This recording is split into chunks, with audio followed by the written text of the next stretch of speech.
All right, we move on from there and start talking about demonic possession. We got a little time that we can get through this today.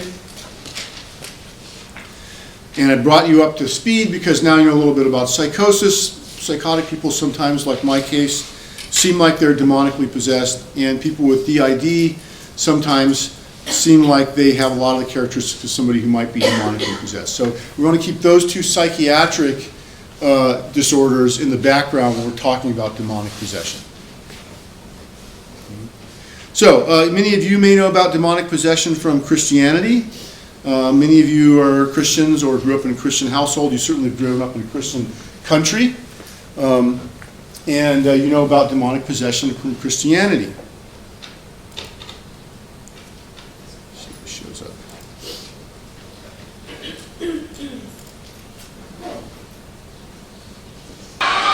By the way, blue-eyed Caucasian Jesus. We know now from archaeological evidence Jesus probably had much darker skin and dark kinky hair. Looked a little more Middle Eastern African than the common depiction. So just pointing that out there.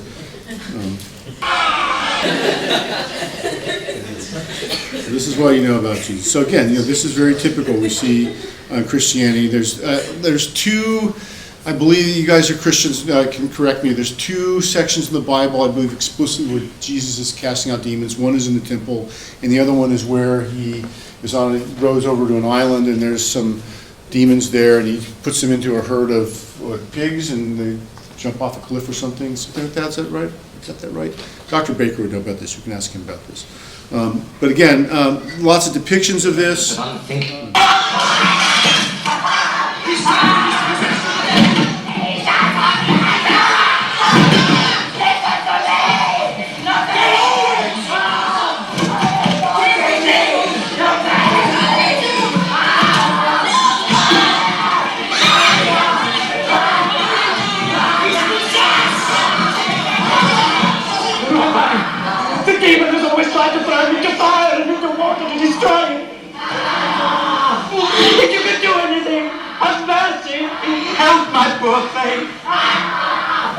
Again, blue-eyed,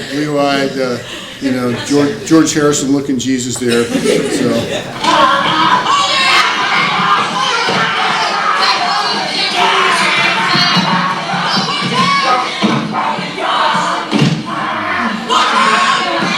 Let's cut to the chase here.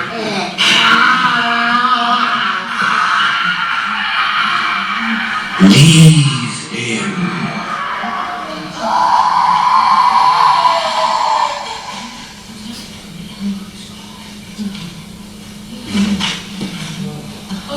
All right, Jesus' superpowers right there. Does his thing. Okay, so again, lots of depictions of this in Christianity. Christianity has so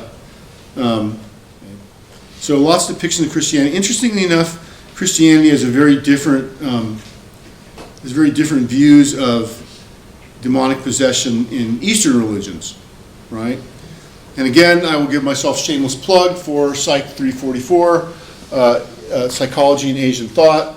I'll be offering it next fall. I'll also offer it in the summer. So if you're interested in Eastern religions, take that class. And in Eastern religions, you have demons, but the demons, not always bad. Sometimes the demons can be good. And here you have a depiction of Parvati, who is the the wife consort of Shiva, and she manifests in a wrathful form as Durga here, and in this wrathful form, she's got to fight all these bad demons here. These demons here are all like sloth and greed and avarice and all those kind of things. The 7 deadly sins sort of versions here. And she realizes as Durga, she really can't quite handle these guys. So then she manifests in this really demonic, hideous form here in order to do some TCB. You know what TCB is, right? Elvis talked about TCB, right?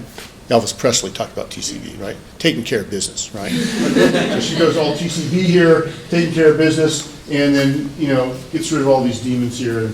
And so that's, again, the demonic forces, the demonic powers can be used for good. right, in Eastern religions. Likewise, in Tibetan Buddhism, you have, when Buddhism comes to Tibet, it's brought by a guy named Padmasambhava, who is a great Indian Buddhist teacher. And he comes to Tibet because Tibet is supposedly being overrun by these demons. The native Tibetans, the native religion was called Bon, and Bon was a shamanic religion where the Bon priests would invoke demons and get the demons to do these things. And so the country was overrun by these demons doing all these bad things. So Padmasambhava comes to Tibet and basically exorcises the country. He exorcised the demons. He subdues the demons of Tibet. But rather than, in the Christianity sense, casting them into the lake of fire, he says to the demons, you guys also are subject to the laws of karma. You realize all your bad behavior is going to be bad for you in future lives. You really ought to look into this Buddhism thing I'm doing. And he converts them to Buddhism. And then they become protectors of Buddhism. So they're still wrathful and hideous looking and monstrous, but they've now kind of seen the light and they become good guys. They become the protectors of Buddhism, right? And so again, Eastern religion, there's a little more flexibility. You can be one way and then kind of turn around and be the other way. And again, in Eastern religions, the gods are subject to the laws of karma, just like human beings. They may have supernatural powers, they'll do these things, but they are also subject to the laws of karma, which you don't find in Christianity and Judaism and Islam. Right? You don't have a sense of, it's not a quality like karma out there that people need to be watching out for. The God in Christianity has always been existing. He always exists. He's above any sort of physical laws or physics or laws of karma or anything like that. And so different. And so good and evil are more absolute. But in Eastern religions, good and evil are less absolute. They're a little more relative to one another. And I talk about this a lot in this 344 class. So if you're interested in this stuff, please come and take it. And I'd love to have you guys in there.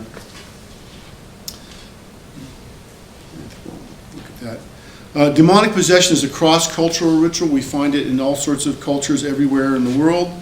That seems to be quite common. Show you a little bit. This is the tattoo festival in Thailand. And what happens in this festival is that a lot of people go to this festival, usually people from the underworld, like criminal types, and they go to this stuff to get protection.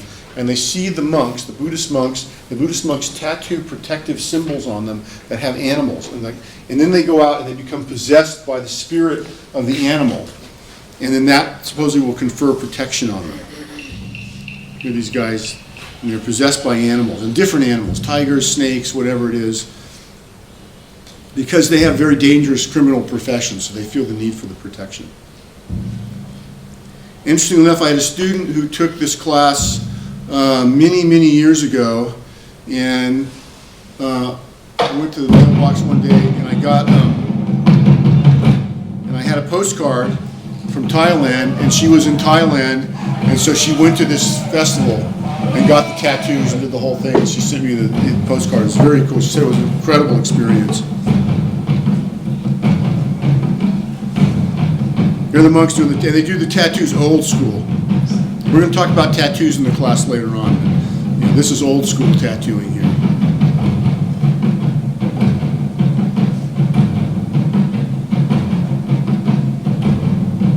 I have a friend actually now who got some of these tattoos.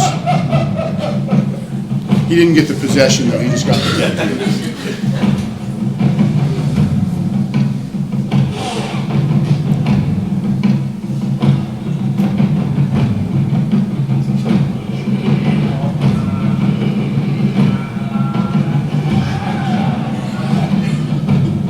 You get the idea here, right? I'll just play a little bit of that for you. But you can go to that festival. So I had a student actually went. She loved it. Okay. It happens in lots of different cultures. Let's see if this thing comes up here. The following documentary is about a religious ritual of yeah, this is another sequence of actions. See people going into these demonic possessed states. So there's lots of oracles in Asia. People go into possessed states and then are able to pronounce, make predictions of things. And this is a tradition in China and also in Tibet. So I won't go into a lot of detail with this again because of time. It is often so violent that several male assistants will have to pin the throne down.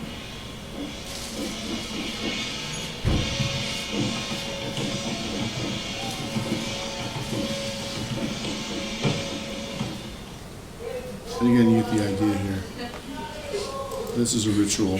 So again, you find it in lots of different places. Demonic possession, again, if we think about it as in a psychological way, it's often related to hysteria, mania, psychosis, dissociative disorders, etc., all those things I mentioned to you before. Mostly psychosis and dissociative disorders, I think, in my opinion. So this is a violent manifestation of ghosts in possessed people.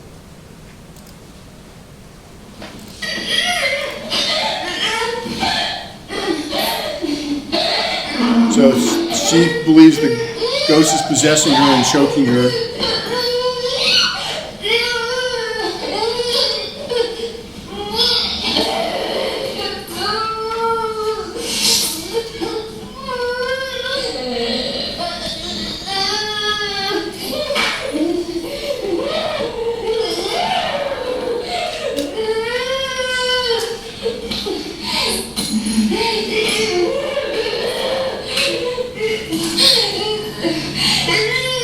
So, you know, when I was working in the mental hospital, this would have been like Monday morning.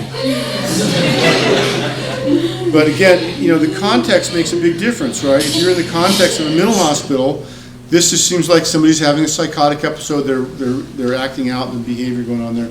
If you're in the context of religious context, that's a demonic possession, right? So again, you know, context is very, very important with this kind of stuff. Demonic possession often associated with sexual themes. And I had a video here. They took it off, but I don't really need a video. You can think of any of your horror movies or anything where people are getting demonically possessed. We're going to talk about vampires later on. Oftentimes the demons will seem to be hypersexual. It's very common in every movie and TV show you've ever seen. So I don't really need to reiterate that. But often there is something sexual going on with the demonic thing. And I have a theory about demonic possession, especially found in people who come from places where they're very repressed sexually. Okay? I'll talk a little bit about that. By the way, as a little aside, I want to mention that a lot of times the persecution of people thought to consort with demons or thought to be demonically possessed was actually a lot worse than the demonic possession. Okay, and I would refer you back to Europe when there was the persecution of women who were so-called witches who had supposedly consorted with the devil or were possessed by the devil. The kinds of things they did to these women were really, really horrific, including hanging was the least of the problems, and burning at the stake. Mutilation, torture was really quite common. There were people called witch finders. That's this guy over here is getting paid for finding these witches. And these women were persecuted in brutal ways. So again, if you think about demonic possession, keep in mind that the demons do not seem to treat human beings worse than human beings treat human beings. And unfortunately, this is also the Inquisition that was perpetrated by the Catholic Church and various tortures. This person has had their belly slit open and they're now rolling up their intestines on a stick here while the person's alive. These kind of things went on on a regular basis. So you got to wonder who's really the evil here, right? This is another common torture device. I'm going to eventually in this class have a whole lecture on torture. Probably won't happen this semester, but lots of these things. This is a pointy thing going up where the sun don't shine, and this is showing it in a really not nearly as gruesome as it actually ends up being when they do this kind of torture. This is a device that would be placed into bodily orifices, and as you turn the screw, it would expand and has spikes on the end, and you can imagine how painful and horrific this would be. So these are just some of the small tortures that people were doing to one another because somebody was supposedly consorting or possessed by demons. So just keep that in the back of your mind when you're thinking about demonic possession. I thought I'd show you a video of an Islamic woman who's getting an exorcism. So exorcism is the process of getting rid of the demons, and all major religious traditions have ways of doing this. Christianity and Islam are very similar. Basically invoking the name of God, and in the name of God telling the demon to get out. And you'll notice this woman here, she's possessed. She's saying all sorts of bad words. She's behaving in a way that's not normal for a woman in her culture. She's expressing herself much more openly than a woman in her culture is allowed to do. And so, again, if you want to think about sexual themes in demonic possession, one of the theories I have is what you're seeing is women, especially for women who are in cultures where they have to repress their desires, their sexuality, all these other things, in order to conform to the culture, okay, the male-dominated patriarchal culture. What you have in possession states, perhaps, is a woman who is figured out a way that she can act out and all these repressed things and let them out in a culturally acceptable way. So if she becomes demonically possessed, she can swear, she can act sexual, she can be aggressive, she can, tell men where to get off, etc., etc., etc. And she can do it without, incurring the wrath of her culture, because people say, oh, she's demonically possessed, well, exorcise her, then she'll be okay. So my theory is that some of this demonic possession may actually be repression, especially repression of sexuality, repression of equality in that culture. So it's just a theory I have, but I'm thinking about this a lot lately. Yes?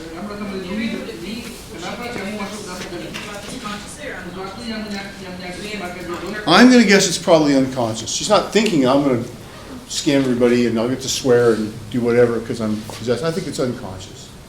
It's a working theory, and I'm no proof for this yet, but it's a working theory. It's not like she gets to be demonically possessed and then be able to drive a car, right? Because it's only now that women in Saudi Arabia are able to drive cars, right? Not like, okay, I'm going to pretend to be demonically possessed so I can drive, right? No. But, I can express myself. I can have men touch me. Because in this culture, you cannot have men who are not in your family, your husband or your parents, touch you, right? But now I can have men touch me. They're holding me down. They're doing this kind of thing. There's a little echo there of some sexuality going on. Not sexuality, but I mean it's sort of in the Freudian sense of like being able to be touched by, getting attention from men, that are not like these, husbands or fathers, right, or brothers, right? So again, you look at this from a different get a different perspective. You might get a different idea about what's going on. So it's just a theory I have. I haven't proved it. It's just something working theory in the back of my head that I've been thinking about. The other thing we can do is I mentioned differential diagnosis before, and a guy named Herschel Prinz wrote a very good book about bizarre behavior, and I was one of the things that inspired me to do this class. I highly recommend it. Somebody reminds me, I'll bring it in and show it to you. It's a great book. It's a short book. In the book, he talks about like possession and psychiatric disorders need to be differentially diagnosed. So let's just take, for instance, the idea that demonic possession possibly could be real. Let's assume for a second it could be real. If it's real, we need to be able to distinguish it from psychiatric illnesses. Okay? And so this is the idea. You have possession states, and you have a psychiatric cause, or you have true possession. You see somebody and you think they could be possessed, but maybe it's psychological in origin, or maybe it's really actually demonic possession. And so you can look at these things. You have to look at these specific psychiatric issues. Does it fit some other psychiatric diagnosis, hysteria, depression? We're going to look more like schizophrenia and dissociative identity disorder. Could be organic disease. First, they have a brain problem. Are they having an epileptic seizure? I could have taken a picture of video of somebody from the hospital I worked at. We had a lot of people who had epilepsy and had seizures. I could have filmed them having a seizure and shown you, oh, look, this person's demonically possessed, and you would have known the difference from that one lady that we saw. It looked very similar, right? So sometimes. Okay? So again, you have to rule these things out. If you can rule these things out, then maybe you have what's so-called true possession that appears to arise from a demonic or paranormal cause. Also, you may have less clear-cut causes. Heightened states of heightened suggestibility. That you can hypnotize somebody and you can tell them to act out. Right? I saw this. I did some training when I was your guys' age, when I was in college, on hypnotism. And we would go, once we learned how to do hypnotism, we'd go to parties and we'd do party tricks on people. We'd be in parties and we'd say, who wants to be hypnotized? And we were young men, so we would pick some girl would come to us and say, oh, I want to be hypnotized. Okay, we'd hypnotize her, and then we would give her a suggestion. So the common one we do is we say, every time you hear the word cat, you're going to burst out laughing, right? And then we wake her up, and we say, oh yeah, I was at home and I saw the cat. She would, start laughing. We, go on the conversation, just tell her, every time someone mentioned cat, she would start laughing, right? And then, eventually we'll bring her out of it, put her back in hypnotic state, okay? No longer have to laugh when you hear cat, let her out of it. We do stuff like that. So it's a state of heightened suggestibility, right? She knows at some level, some unconscious level, that we told her to do that, right? But she suggests also she's getting attention for it, right? There's also secondary gains that happen with that kind of thing. We had one guy, we hypnotized him, and we told him to do a striptease. And he started stripping his clothes off in front of everybody, right? He got down to his underwear, and we woke him up, and he freaked out and ran out of the room and was, upset and everything, But somewhere underneath, he actually really wanted to do that, right? He wanted to do it. And so under hypnosis, you won't really do things you don't want to do, right? So this heightened suggestibility. So you got to also differentiate that from being possessed, right? And that's what I meant about that woman, maybe she gets to act out a little bit. This is, again, could be something, there's a secondary gain there. Okay? Also, cultural norms are important to look at. What does the culture consider to be possessed?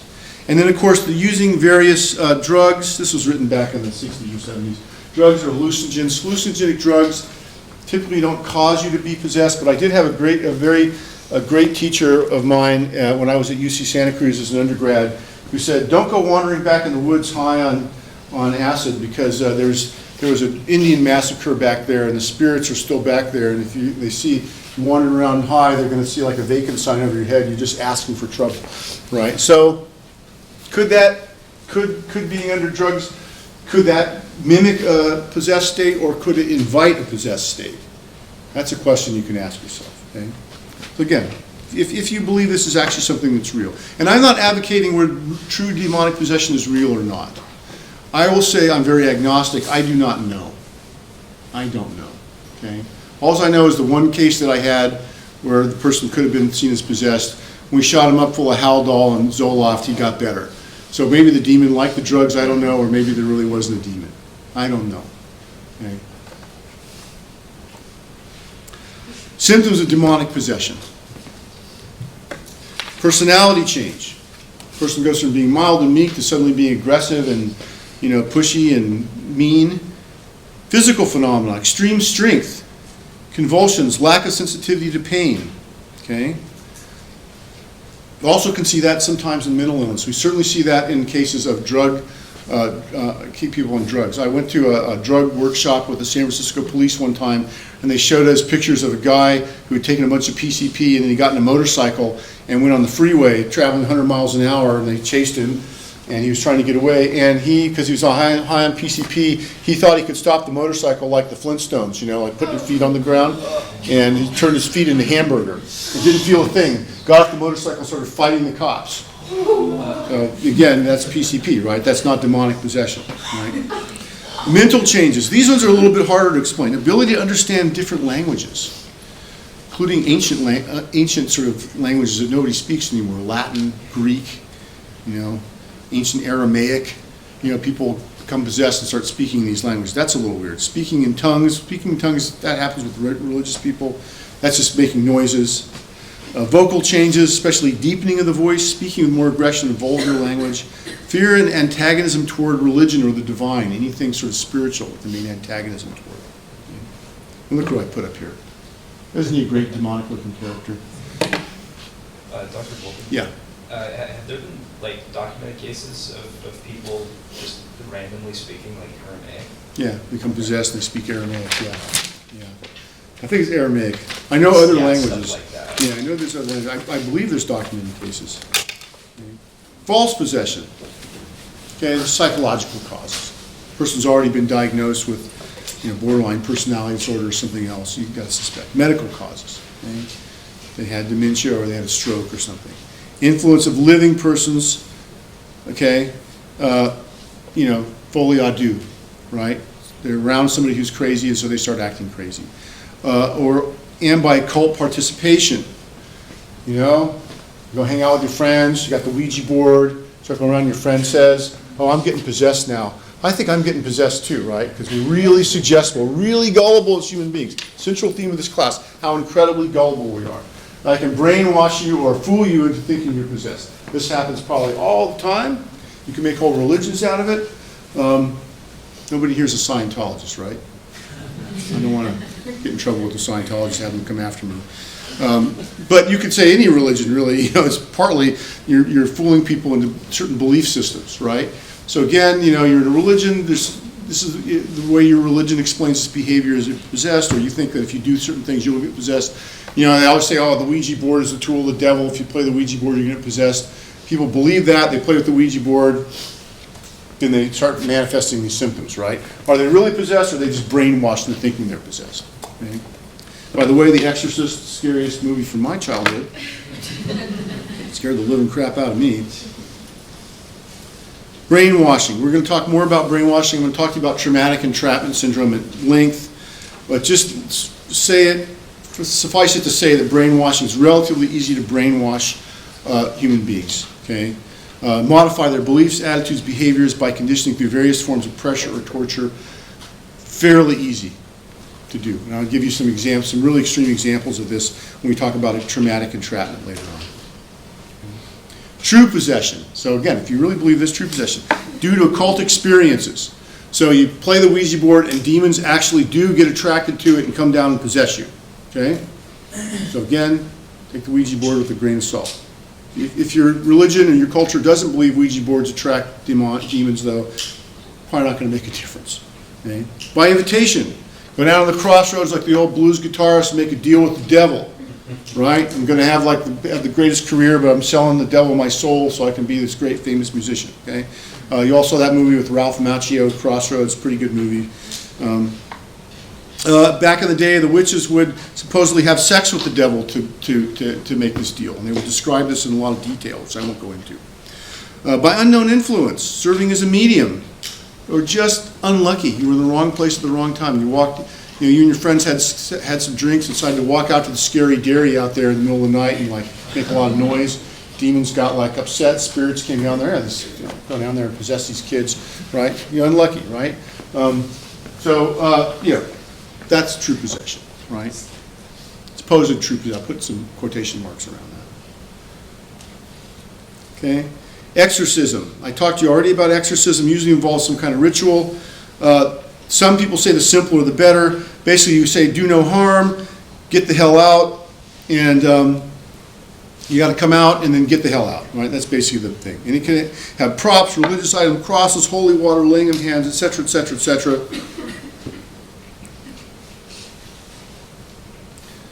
I have some video of exorcism I'm not going to show you because we're running out of time.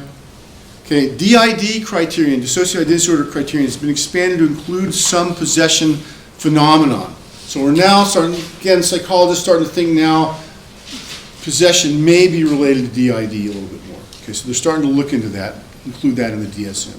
Whether or not it's a real possession, we need to consider the role played by suggestion and brainwashing, playing upon a person's fears, guilt, etc. should be examined. Likewise, the role of drugs and alcohol should be considered. There can be a wide range of entities who do the possessing. This may offer a clue to the psychology of the person.